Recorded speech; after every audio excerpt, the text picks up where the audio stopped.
अस्सलाम वालेकुम नाज़रीन, मैं हूँ आपकी मेज़बान नाइला भट्टी और नजर डालते हैं आज की अहम तरीन खबरों पर।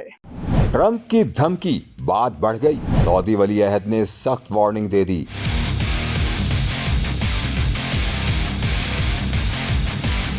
सऊदी गजट रिपोर्ट के मुताबिक रियाज में वली अहद और वजीर आजम शहजादा मोहम्मद बिन सलमान की सदारत में काबीना का इजलास मुनक़िद हुआ। इजलास में सऊदी अरब की वज़रा कौंसिल की जानिब से फ़लस्तीनी अवाम की उनकी सरजमीन से बेदखली से मुतालिक इंतहा पसंद इसराइली बयानात की सख्त अल्फाज में मज़म्मत की गई।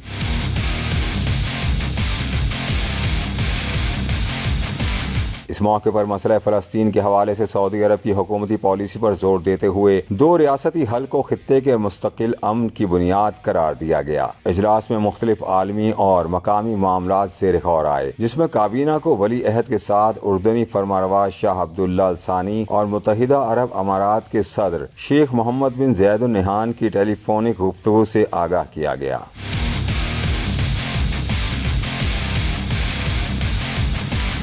सोशल मीडिया पर सऊदी वली अहद का एक बयान भी ज़ेरे गर्दिश है, जिसमें शहजादा मोहम्मद बिन सलमान कह रहे हैं कि हमने अबू जहल और अबू लहब को शिकस्त दी। हमने इससे कबल रोमियों को तबूक में शिकस्त दी। अगरचे मोता में हम पीछे हटे, लेकिन हमारे गजब को दावत न दी जाए। वाज़ेह रहे कि अमरीकी सदर डोनाल्ड ट्रंप ने कहा था कि फ़लस्तीनियों की गजा से बेदखली मुस्तकिल बुनियादों पर होगी। अपने सोशल मीडिया अकाउंट पर अमरीकी सदर ने लिखा कि जंग के इख्तिताम पर इसराइल गजा को अमरीका के हवाले कर देगा।